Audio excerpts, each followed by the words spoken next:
शेतकऱ्यांसाठी आजच्या सर्वात मोठ्या झटपट ठळक बातम्या आपण या ठिकाणी पाहतोय। पहिलीच बातमी येते वसमतमधून। वसमत तालुक्यात युरिया खताची कृत्रिम टंचाई, शेतकरी चिंतेत, जास्त पैसे दिल्यास हरामखोर देतात खत। पुढली मोठी बातमी येते अंबाजोगाईमधून। सोयाबीनची गंजी जळाल्याने शेतकऱ्यांचं 6 लाखाचं नुकसान। पुढली मोठी बातमी येते बेडमधून। सिंचन विहिरीसाठी 4 लाख रुपयांचं अनुदान, बीड जिल्ह्यातील शेतकऱ्यांना लाभ। पुढली मोठी बातमी येते बुलढाण्यामधून 1.28 लाख शेतकऱ्यांच्या अतिवृष्टीची मदत अडकली ई-केवायसीत। सततच्या ई-केवायसीने शेतकरी त्रस्त।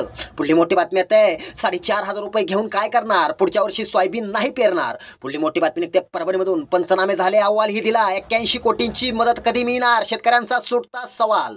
पुढली मोठी बातमी निघते धाराशिवमधून। 294 कोटींच्या वसुलीचा मार्ग झाला मोकळा, अग्रिम भरपाई 9 जानेवारीपर्यंत होणार वाटप। पुढली मोठी बातमी येते जालन्यामधून। 5 शेतकऱ्यांची कुसुम सोलार पंप योजनेच्या नावाखाली फसवणूक, योजनेच्या बनावट मेसेज पासून शेतकऱ्यांना सावध राहण्याचे आवाहन। पुढली मोठी बातमी निघते हिंगोलीमधून। किसान सन्मान निधीसाठी मोहीम राबवण्याचे आदेश। शेतकऱ्यांसाठी या होत्या सर्वात मोठ्या झटपट ठळक बातम्या। व्हिडिओ आवडला तर नक्की शेअर करा। धन्यवाद।